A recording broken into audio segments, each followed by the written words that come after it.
With dangerously cold temperatures sweeping through the region, warming shelters across mid-Missouri have opened their doors tonight. According to data from the Boone County Coalition to End Homelessness, hundreds of people in Boone County are considered homeless.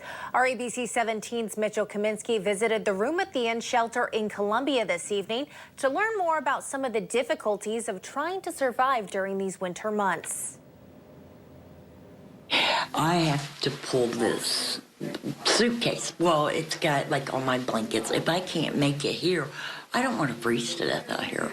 You know, it's one thing being out here. It's another thing to die out here or freeze to death. With temperatures dipping into the teens, dozens of Columbians lined up outside of Room at the Inn, hoping to secure a place to stay for the evening. Shelters like Room at the Inn and Turning Point help save lives. But even with 95 beds, Room at the Inn is full on most nights. Last year, 37 people died in Missouri from prolonged exposure to the cold, leaving some Columbians concerned about the difficulty of accessing the shelter due to the lack of bus routes. I wish that they would open, run 6 buses again so we didn't have to sit and wait. I know there's people that's lost their jobs because they couldn't get to work and walking back and forth on the, overpasses and stuff. It's kind of scary. The lack of routes also means longer wait times in the cold for the bus and to get into the shelter once dropped off.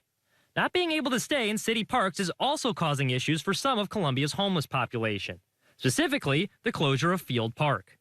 It's very detrimental to us.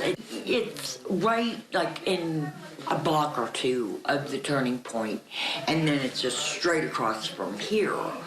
But we're having some problems with, drugs and issues of fighting, and, I get a little upset with them when they do that.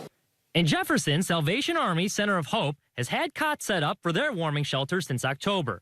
Center of Hope Director Brian Vogler says they are averaging 8 to 10 people a day at the shelter. While space hasn't been much of an issue given the size of the facility, Vogler says they're still seeking donations. We have a 31-bed shelter, and then we also have the cots. Both of them, the beds on both sides are twins, so we're always, in need of blankets. And then when people ask for a blanket or things like that, we usually try to give it to them.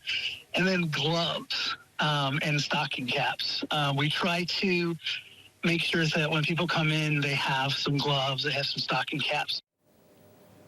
Thanks to Mitchell for that reporting tonight. A study done last year by the Missouri Balance of State Continuum of Care showed last January over 7,000 people were experiencing homelessness in the Show Me State during a single night.